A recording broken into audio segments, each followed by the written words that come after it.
We remain steadfast in our commitment in delivering local news that matters. Stories that inspire. Enriching the lives of Filipinos in the Philippines and across the globe. This is your GMA Regional TV. Buong puso para sa Pilipino. Narito na ang pinakamalalaking balita ngayong Huwebes. Teachers Dignity Coalition ipinanawagang dapat manggaling sa sektor ng edukasyon ang susunod na DepEd Secretary. 54 anyos na babae patay matapos barilin ng umano'y dating live-in partner sa Lemery, Batangas. Menor de edad na umano'y nagnakaw sa isang tindahan sa Lipa City Public Market, itinurn over sa CSWDO. Sa kabila ng walang paggalaw sa presyo ng karne ng baboy at manok, matumal na bentahan, idinaraing ng mga nagtitinda. At Our Lady of Kaysasay Shrine sa Taal, Batangas, muling binuksan sa mga deboto matapos ang 4 na taong restoration.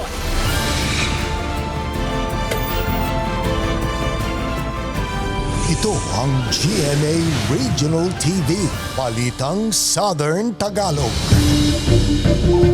Magandang hapon mga kapuso, narito na ang Balitang Southern Tagalog. Hatid namin ang mga pinakamalaki at pinakahuling balita sa Timog Katagalugan. Live mula rito sa GMA Batangas Station, ako po si Ace Medrano. Itinurn over sa CSWDO ang menor de edad na umano'y nagnakaw sa isang tindahan sa Lipa City Public Market. May follow-up report si Paul Hernandez. Ang lalaking nakunan sa CCTV camera na yan sa pagnanakaw sa isang tindahan sa Lipa City Public Market kamakailan, nahuli na ng mga otoridad. Hindi man na-report ng may-ari ng tindahan sa pulisya ang pangyayari. Positibo naman daw itong natukoy ng tauhan. Hindi na nangangamba na makabalik pa. Baka kasi sir, mamaya bumalik pa ulit at gawin ulit yon sa ibang tindahan. Nahuli ng Lipa City Police ang menor de edad na lalaki nang maaktuhan umano siyang nagdidistrongka ng Wi-Fi vending machine nitong nakaraang araw. Itinurn over na ang menor de edad sa CSWDO. Nung about na i-approach ng mga pulis natin, itong nasabing bata is biglang tumakbo. So, indication na talagang may ginagawa siyang kalokohan. Nabiktima rin umano ang tindahan ni Eunice pero hindi na rin niya ipinagbigay alam sa pulisya. Medyo busy kami, hindi namin agad yan na-report. Nagkaroon na kasi kami ng slot for sa Wi-Fi. So, meron na rin naman kaming para sa CCTV. May plan na rin naman kami para mag-CCTV. Pero higit pa raw sa pag-install ng CCTV, payo ng pulisyang i-report sa kanilang insidente ng pagnanakaw. Lahat po ng insidente, maliit man po yan o malaki, ay dapat inire-report po natin sa ating kapulisan. Kumbaga para maging aware din po kami dun sa mga nagiging modus at dun sa mga suspect na nahuhuli namin. Makatutulong daw kasi sa kanilang operasyon para masukol ang mga kawatan kung may datos silang galing sa mga biktima. Kasama si Kel Ravaca, Paul Hernandez, Balitang Southern Tagalog. Patay ang 54 anyos na babae matapos barilin ng umano'y dating live-in partner sa Lemery, Batangas. Nakatutok si Denise Abante.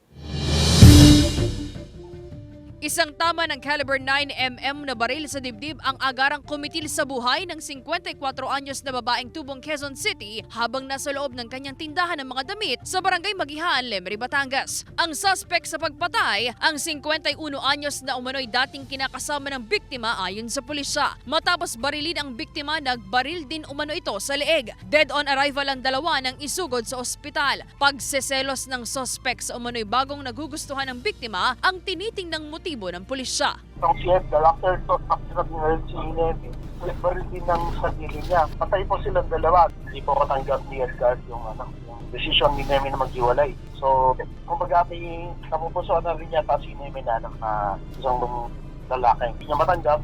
Gusto niya makipagbalikan ni Edgar, kinatanggihan ni Nemi. Patuloy pang inaalam ng pulisya kung lisensyado ang baril ng suspect. Naiuwi na ang mga labi ng biktimang babae sa Quezon City ayon sa pulisya, habang nasa isang punerarya pa raw sa Lemery ang mga labi ng suspect. Abiso naman ng pulisya, Lalo po yung pag-ingat ng baril, maging responsible lang na gun owners and gun holders. Sinisikap pa ng GMA Regional TV Balitang Southern Tagalog na makuhanan ng pahayag ang pamilya ng biktima at ng suspect. Denise Abante, Balitang Southern Tagalog.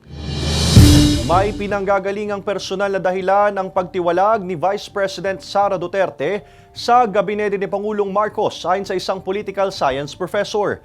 Samantala, ipinanawagan ng Teachers Dignity Coalition na dapat manggaling sa sektor ng edukasyon ang susunod na DepEd Secretary. Ang detalye sa report ni Paul Hernandez. Walang anumang paliwanag si Vice President Sara Duterte sa pagkalas niya sa gabinete ng Administrasyong Marcos Jr. kasunod ng resignation bilang DepEd Secretary at Vice Chair ng NTF-ELCAC. Ang basa rito ng political science professor na si Abvic Ryan Maghirang, may personal na pinaguhugutan ng bise. Hindi raw ito politikal. Hindi siya political, hindi siya kung ano pa man, pero it's more on the personal level na syempre kung ang pamilya mo nga naman ay kumbaga patuloy ang pagbatikos, kumbaga it's a matter of delikadesa rin. Ayon kay Maghirang, premature o masyado pa raw maagang sabihin na bagong mukha siya ng oposisyon. Ang galaw raw kasi ngayon ni Vice President Sara Duterte, silent treatment. Dahil hindi pa natin alam kung ano ang mga susunod na plano ni Vice Presidente Duterte. Sa ngayon, may tuturing pa lamang natin ito na maaaring pagbaba lamang sa posisyon. Hindi na rin naman daw bago na may vice-presidenteng tumiwalag sa gabinete. Nangyari na ito sa panahon ni dating Vice President Leni Robredo nang mag-resign siya bilang housing czar sa panahon ng nooy Pangulong Rodrigo Duterte. Salungat kasi ang kanila naging prinsipyo sa gusto ipatupad ng nakaraang administrasyon. Pero sa pagkakataon ngayon, ang problema kasi is more on a personal level. Para sa grupong Alliance of Concerned Teachers, dapat ay noon pa ito ginawa ni VP Sara. Ang Teachers Dignity Coalition naman, nananawagan sa Pangulo na dapat ay hindi politiko ang itatalaga sa posisyon. Dapat din anilang galing sa sektor ng edukasyon ang susunod na DepEd Secretary. Nagbitiw bilang kalihim ng DepEd si VP Sara higit isang buwan bago ang pasukan sa July 29. Samantala, narito naman ang reaksyon ni Senator Amy Marcos nang hingan siya ng pahayag kaugnay sa pagtiwalag ng Vice Presidente. Kailangan manggaling sa kanya, hindi ko po alam. Hindi ko alam. Hindi ko pa nakakausap, hindi ko alam. Kasama si Kel Ravaca, Paul Hernandez, Balitang Southern Tagalog. Idinaraing ng mga nagtitinda sa Batangas City ang matumal na bentahan kahit walang paggalaw sa presyo ng karne ng baboy at manok. Alamin yan sa report ni Denise Abante. Naglalaro pa rin sa 350 to 360 pesos ang presyo ng karning baboy sa Batangas City Old Market. Presyo pa rin ito simula noong nakarang buwan ayon sa ilang tindera. Bagamat walang paggalaw sa presyo, wala rin naman daw gaanong paggalaw sa bentahan. Kaya mula sa isang buong baboy na pakatay, kalahati muna nito ang kinuhang pambenta ni Rodora. Napakahina ng aming pagtitinda. Minsan maraming tira pagka isang buo. Ginagawa namin lang ganisa. Hindi naman nasasayang. Walang masyadong makabili. Konting-konti lang tubo. Tingin ni Rodora at ang ilan pa niyang kasamahan sa palengke, malaking epekto ang pabago-bagong panahong nararanasan sa pagtumal ng bentahan. Gayon din ang pag-usbong ng mga convenience store sa labas ng pamilihan na malaking kompetensya sa palengke. Mas mura doon kasi ang tinda nila doon frozen. Kami fresh chicken. Kami ang nagpapakatay niyan. Walang pasok. Pero kahit naman may pasok, medyo matumal pa rin. Hindi katulad ng bilihan dati. Kasi nga madaming kakompetensya na ngayon dito. Mainit. Ngayon naman, tag-ulan. Mahina din, lalo na pag yung naulan. Wala nang napasok ditong mamimili. Sa karne ng manok naman, wala ring paggalaw sa presyo. 220 pesos pa rin ang whole chicken, 230 pesos ang leg quarter at breast, habang 240 pesos sa wings at drumstick. Umaasa ang ilang nagtitinda gaya ni Sunny na sa mga susunod na linggo at buwan, bababa na ang presyo ng karning baboy at manok para tumubo naman daw kahit paano.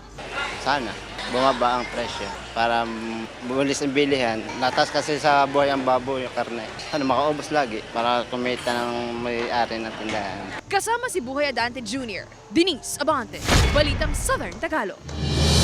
Dahil sa hirap ng buhay, napipilitan umanong mamalimos ang ilang badyaw mula Sulu na naninirahan sa Batangas City. Nagbabalik sa report si Denise Abante. Putol ang parehong mga kamay ng 60 anyos na si Mang Maracani. Bunga raw ito ng pakikipaglaban niya sa mga pirata dekada na ang nakalilipas nang makaaway nila ang mga ito habang nangingisda sa karagatan ng Sulu kung saan sila nanggaling. Taong 2000 daw nang mapadpad sila sa Batangas City at dito na nila napiling manirahan. Sa Barangay Wawa at Barangay Malitam ang lugar na napili ng Batangas City LGU na maaaring maging tirahan ng tribong Sama Badjao na kinabibilangan ni Mang Maracani. Dahil hindi na makapagtrabaho, mas pinili na lang niyang mamalimos. Hindi ko na kaya trabaho. Kung sino ang tumulong sa akin, di magpasalamat din ako. Mas maganda pa rito, wag na roon kasi marami mga umahabol sa amin, mga pirata, mga busayap. Yan ang nilayasan namin sa probinsya. Ayon sa pamunuan ng Barangay Malitam at Barangay Wawa, nasa humigit kumulang 600 pamilya ng Sama Badjao ang kasalukuyang naninirahan ngayon dito sa Batangas City. Pangingisda ang pangunahin nilang hanap buhay at bagamat mahirap, hindi raw nito natinag si Sani para maiahon ang pamilya mula sa kahirapan. Si Sani ang tumatayong leader ng samahan ng tribong Sama Badjao sa Batangas City. Taong 2000 din daw nang manirahan sila sa lungsod kasama ang asawa at 8 anak. Magandang anak buhay talaga at saka nakaka-proud. Nakapag-aral ang mga anak namin dito sa tulong ng city. Nung kami sa Lamitan, medyo pag pumunta ka sa isang bahura, kailangan magpaalam ka. Batid daw ni Sani na may ilan silang kasamahan na mas pinipiling mamalimos sa halip na maghanap buhay. Hindi naman daw sila nagkulang sa pagpapaalala sa mga kasamahan. Yung kinagisgan nila, binago nila. Pagtingin nila, ayos laang sila na kahit pinandidirian ng mga Katagalugan, yung minsan maghanap buhay ka, malakas ka pa naman, baliwala sa kanila yun. Talagang hindi ko matanggap. Hindi ako nagkulang, ma'am, kasi parang nakakahiya rin dahil katribo ko sila eh. Pero nung payo ko sa kanila, hindi sila nagtiwala. Ang Barangay Wawa nakahanda raw sa anumang kailanganin ng Badjao community sa kanilang nasasakupan. Partikular na ang mga documentary papers gaya ng Certificate of Indigency at Barangay Clearance na kinakailangan para sa mga ayudang maaaring matanggap. Kami rin po nagiging daan ng mga private organizations, non-government organizations, ng mga tulong para may paabot po sa kanila. Tulad po ng mga, meron po siya medical missions, meron pong binibigay ng mga ayuda sa kanila, mga in-kind and in-cash po. Yun po ang kadalasang aming naibibigay na assistance or tulong sa mga Badjao po dito sa aming community. Malaking bagay na raw ito para kay Romilin na isang Tagalog at nakapangasawa ng Badjao. Sa kabila raw kasi ng hirap ng buhay, pinagsisikapan nilang mag-asawa na buhayin ang mga anak sa maayos na pamamaraan at paghahanap buhay. Sila po ay maintindihin sa pamilya, maasikaso po sila. Tapos po lagi po silang ang inaano po nila talaga ay paghahanap buhay para po maipakain sa pamilya nila. Umaasa ang ilan sa mga miyembro ng Badjao community na maaalis na sa kaugalian ng ilan sa kanilang mga kasamahan ang pamamalimos at magbalik loob sa pangingisda o pagtatrabaho ng maayos. Kasama si J. Manhares, Denise Abante, Balitang Southern Tagalog. Makikisaya ang kasong Widows War sa Kapuso Fiesta ngayong gabi sa Plaza Independencia sa Lipa City na bahagi ng pagdiriwang ng 419th Founding Anniversary at 77th Cityhood ng lungsod. Ang pinakahuling kaganapan sa Plaza Independencia ay hahatid live ni Paul Hernandez. Paul?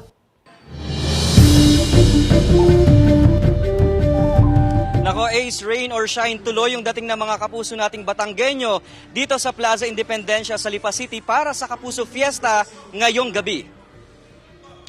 Bagamat kulimlim ang kalangitan kanina, ay sa ngayon nagsisimula ng umaliwalas ang panahon. Abang-abang na lang muna yung ilang manonood sa inihandang programa ng GMA Regional TV para sa pakikisaya sa 419th Founding Anniversary ng Lipa at 77th Cityhood Celebration.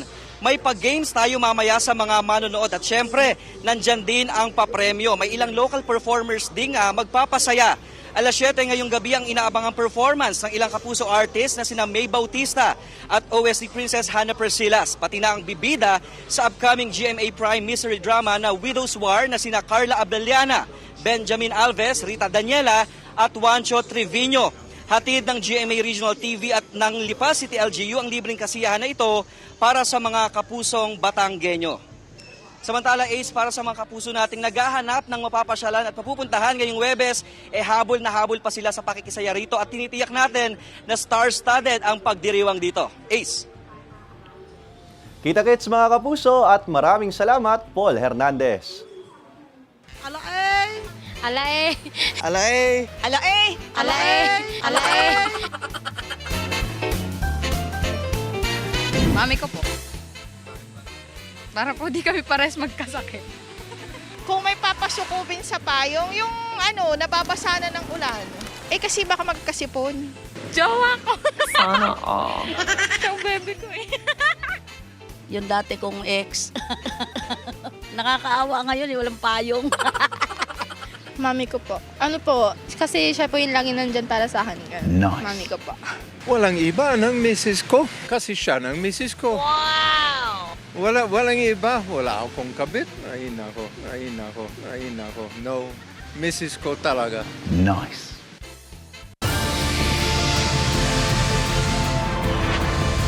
Ito ang GMA Regional TV. Balitang Southern Tagalog.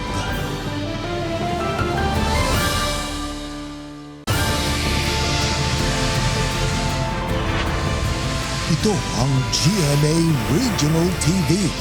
Balitang Southern Tagalog. Tinalakay ang epekto ng nagdaang bagyong Aghon at oversupply ng mangga sa Fort Luzon Mango Congress sa Batangas City. Alamin yan sa report ni Denise Abante. Solusyon sa kinahaharap na problema sa oversupply at epekto ng pananalasa ng bagyong Aghon ang nais marinig ni Mang Nelson sa kanyang pagdalo sa 4th Luzon Mango Congress sa Batangas City. Sa daang ektaryang inuupahang taniman ng mangga sa iba't ibang bayan sa Batangas, mahigit 1 milyong piso daw kasi ang nalugi sa kanya nang manalasa ang bagyong Aghon. Mahirap talaga dahil yan ang ibinubuhay ko sa pamilya ko. Wala naman akong ibang hanap buhay kundi mangga. Sana magkaroon dahil sa totoong buhay ang nagiging tulong sa amin ng gobyerno, abono. Paano, yun, nakakapagpabunga, nadadagdagan ng bunga, gumaganda, lumalaki. Kaya lang hindi sapat financial assistance. Parang malabo at ang maaprubahan. Ang nabanggit na financial assistance na hinihiling ni Mang Nelson at iba pang mango growers, gagamitin daw nila para sa puhunan ng pag-i-spray sa mga puno ng mangga. Malaki na raw kasi ang nagagastos nila para magkaroon ng magandang bunga, ngunit walang nagiging suporta mula sa gobyerno bukod sa abono. Bukod dito, tingin ng Department of Agriculture, malaking dahilan din ang pagbaba ng farm gate price sa naranasang oversupply sa mangga, bagay na kanilang tatalakayin sa 2 araw na Mango Congress. Ay hindi naman handa ang ating mga processor. Naging favorable ang climate, iyon ang result, napakadaming supply and demand. Diba? Pag madami supply, kahit mataas ang demand, hindi na naman kayang i-saturate yung supply. So, yung effect, oversupply talaga. Mango rehabilitation, post-harvest at market access naman ang isinusulong ng mapaigting ni Senator Amy Marcos na dumalo sa Mango Congress. Inihayag din niya na dapat paghandaan ang posibleng maging epekto ng La Nina na mararanasan sa bansa. Sana naman, talaga naman, seryosohin natin to. Additional market access, post-harvest. Sana naman yung roadmap, ibuo na talaga na medyo totoo. Sana naman yung mga farm-to-market road. Huwag naman farm-to-pocket road. Balikan natin yung pinaka-basic, yung rehabilitation. Balikan natin yung mga post-harvest. Balikan natin ang market access. Yan talaga ang kailangan natin. Tugon ng DA? Gamitan ng mga organic fertilizer instead yung mga mamahaling fertilizer. Available naman siya na walang gastos. Medyo labor cost lang, pero in effect, mababa ang production cost, malaking bagay. Sana, before pumasok yung talagang La Nina mismo, ay dapat nakapag-harvest na. Bagamat malaki ang problemang kinahaharap sa industriya ng pagmamangga, malaking tulong daw ang isinagawang Mango Congress para marinig ang hinaing ng mga mango growers ayon kay Mang Willie. Magkakaroon po ng mga opinyon ng iba't ibang nagmamanggahan at may mga latest technology tayong ma-adapt na pwedeng mai-apply sa lugar na kung saan nakakaroon tayo ng mga problema. Kasama si Buhay Adante Jr., Denise Abante, Balitang Southern Tagalog. Ipinagmamalaking produkto sa Taal, Batangas ang mga dekalidad pero abot kayang wedding gowns, barong at iba pa. Ang mga tradisyonal na burdang Taal naman, buhay na buhay pa rin sa bayan. Narito ang report ni Paul Hernandez. Sa paseyo ng pamilihang bayan sa Taal, Batangas, Bubungad ang hilera ng tindahan ng mga wedding gown na pwedeng pagpilian lalo ngayong wedding month. Maraming rush order sa pwesto ni Feli. Katulad sa wedding gown, bride and groom, minsan po ay in-offer ko na din po yung mga nanay at tatay, mga abay para package na po, dito na po lahat. Bukod sa abot kaya, dekalidad ang design at pagkakagawa na hindi nahuhuli sa mga designer gowns at ibinebenta sa mga mall. Ang isang wedding gown dito, nagkakahalaga ng 6,500 hanggang 50,000 pesos depende sa style. Takbuhan ng mga customer na tight ang budget, gaya na lamang ng bride-to-be na si Janine mula Orbistondo sa Pangasinan. Okay po naman po yung mga design po nila dito compared sa mga mall. Nag-range po siya ng 30 to 50K. Para saan pa tinawag na Barong Tagalog Capital of the Philippines ang bayan kung walang barong? May pinya cocoon, pinya silk, kalado at organza. Mabenta ngayon ang fusion na coat barong. Marami siyang choices on my sizes, different shape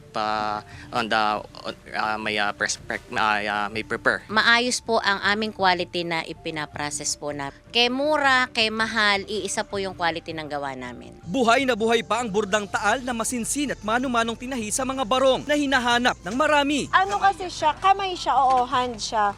Maganda talaga siya compared sa machine kasi mas emboss yung mga borda niya. Eto, mga nakakalado siya. Challenging ang pagpili ng perfect wedding dress. Sa dami naman kasi ng pagpipilian, kailangang maging matyaga. At kapag nakita mo na, masasabing worth it ang paghahanap mo. Kasama si J.R. Manjares, Paul Hernandez, Balitang Southern Tagalog. Wagi bilang Best Actress sa World Class Excellence Japan Awards si Sparkle star Glyza De Castro. Samantala, na-challenge sa kanilang acting project si Sparkle's Michael Sager at Cassie Legaspi. Narito ang report ni Hazel Alviar.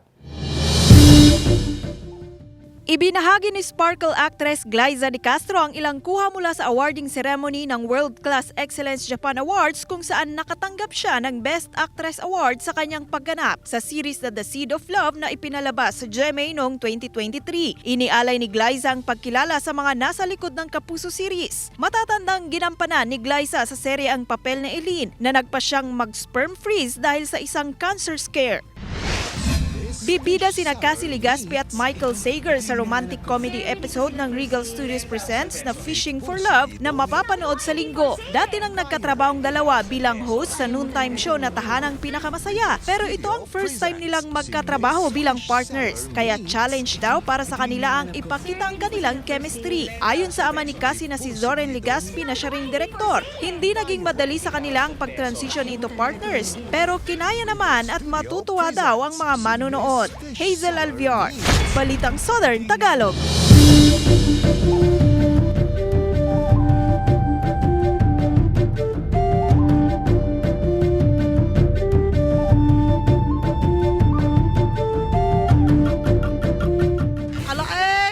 Alae!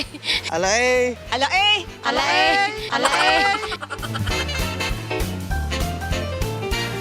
Pamilya ko. Ayoko sila ng magkasakit. Okay lang ako mabasa pero yung pamilya ko. Depende na siguro sa kasama ko. Pero kung siya, di siya po. Di siya po. Eh siya po. Nako po.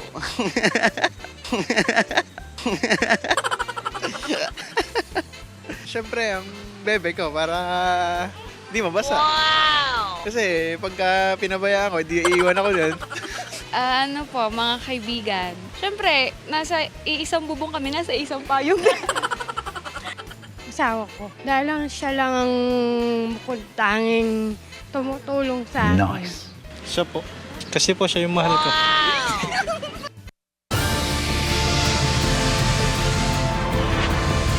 Ito ang GMA Regional TV. Balitang Southern Tagalog.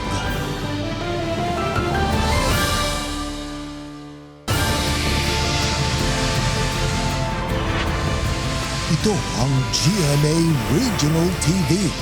Balitang Southern Tagalog.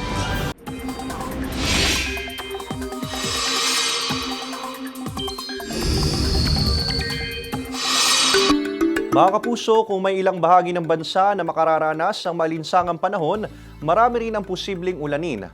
Western sections pa rin ng Southern Luzon, Visayas at Mindanao ang apektado ng southwest monsoon o habagat. Sa datos ng Metro Weather, may tsansa ulit ng ulan sa Rizal, Cavite, Laguna, Batangas, Mindoro Provinces, Palawan, Marinduque, Romblon at Quezon. Posible ang malalakas na ulan sa ilang probinsya kaya maging handa pa rin sa banta ng baha o landslide. May tsansa rin ng localized thunderstorms sa iba pang bahagi ng bansa.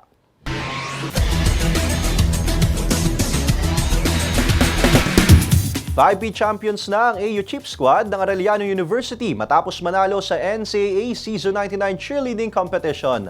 Narito ang report ni Hazel Alviar.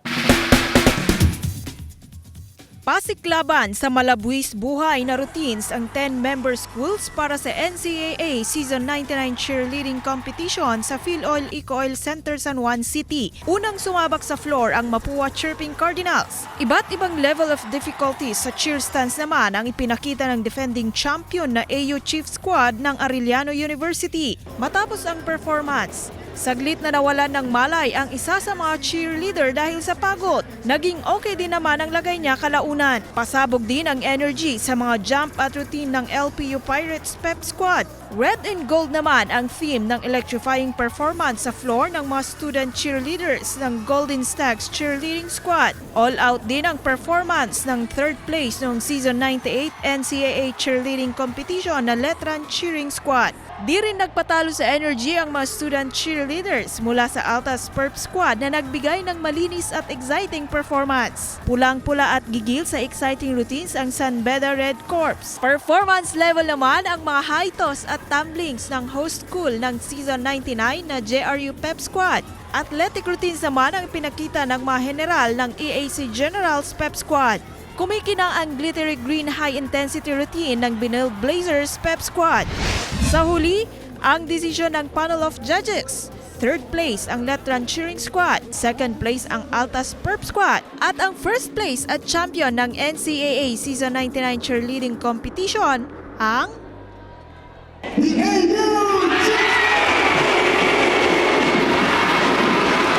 Pinapasalamatan ko siyempre first si Lord, then second to Arellano community, then yung mga batang ito. Napakahusay nila! Present ang management committee ng 10-member schools ng NCAA Season 99, mga opisyal ng Philippine Cheer Union at GMA Network. Kailangan natin mapunood ang ating mga cheerleaders. Buong taon sila nag-provide ng motivation, they lifted our spirits all throughout the season. Now it's their turn to shine. Mapapanood ang delayed telecast ng NCAA Season 99 Cheerleading Competition sa June 23, Linggo, 10:30 ng umaga sa GTV. Hazel Alviar, Balitang Southern Tagalog. Muling binuksan sa mga deboto ang Archdiocesan Shrine of Our Lady of Kaysasay sa Taal, Batangas matapos ang 4 na taong restoration. Pinasinayaan din ang marker ng naturang dambana bilang National Cultural Treasure at National Historic Landmark. Narito ang report ni Paul Hernandez. Ito na ang Archdiocesan Shrine of Our Lady of Kaysasay sa Taal, Batangas matapos ang 4 na taong restoration nito. Lalo pang naging grandioso ang hitsura ng simbahan sa puting-puti nitong pintura dahil sa pagsisikap ng National Museum at mga Taalenyong mapanumbalik ang ganda ng makasaysayang simbahan na itinayo taong 1611. Ibinalik ang Spanish colonial structural design nito. Reading the stones, you could feel the sense of the story and the journey of the Shrine of Our Lady of Kaysasay. When Juan Maningkat found the image of Our Lady in the Pacific River just nearby, and how in 1611 the image was found by Maria Talain, and then the apparitions and miracles thereafter. Sa kauna-unahang pagkakataon, simula 2020 nang mapinsala ng pagputok ng Bulkang Taal, binuksang muli ang simbahan. Si Apostolic Nuncio to the Philippines Most Reverend Charles Brown at Lipa Archbishop Most Reverend Gilbert Garcera ang nanguna sa misa. Pinasinayaan ang marker ng Kaysasay Church bilang National Cultural Treasure at National Historical Landmark. Mga tumulong, mga karpentero, nagdasal, and the only way in which we could express our gratitude to each one of you is to celebrate the Mass, the Eucharist, which means pasasalamat. Dinayo ng mga deboto ang simbahan. May replika pa ng kay Sasay ang ilan. Binasbasa ng Vatican ang simbahan ng plenary indulgence na kung sino man ang bibisita rito ay mapapatawad sa kasalanan. Napakasarap po ng pakiramdam na makakapasok na po uli kami sa dati po naming pinupuntahan. Marin ang devotion ko kay Lord, parang ganon. Kaya yan, dito kami. Parang maging tapat sa Kanya. Nais ng Archdiocese of Lipa na makilala ang Kaysasay Shrine, hindi lang sa Batangas, kundi sa buong Pilipinas para dayuhin pa ng maraming deboto. Kasama si Kel Ravaca, Paul Hernandez, Balitang Southern Tagalog. Mga kapuso, halina't makisaya sa Kapuso Fiesta sa pagdiriwang ng founding anniversary ng Lipa City ngayong alas 7 ng gabi sa Plaza Independencia. Samahan ang cast ng upcoming GMA Prime Murder Mystery Drama Series na Widow's War, kasama sina Carla Abellana, Benjamin Alves, Rita Daniela at Juancho Trevino. Abangan din ang pagbirit ni Kapuso is the Princess Hannah Persilas. Sugod na sa Plaza Independencia. See you there, mga kapuso! Samantala, mapapanood niyo po ang episode na ito at iba pang pinakahuling lokal na balita sa official website ng GMA Regional TV, www.gmaregionaltv.com. Pwede rin kayo bumisita sa aming official YouTube channel, GMA Regional TV, at i-click ang subscribe button para sa pinakamainit na balita mula sa rehiyon. Dahil sa GMA Regional TV, local news matters. At yan ang mga pinakamalaki at pinakahuling balita sa Timog Katagalugan. Maraming salamat sa pagsama sa amin pati na mga kapuso sa ibang bansa na tumutok sa mga balita sa rehiyon. Kami, ang GMA Regional TV Balitang Southern Tagalog. Buong puwersa para sa mas malaking misyon at mas malawak na paglilingkod sa bayan.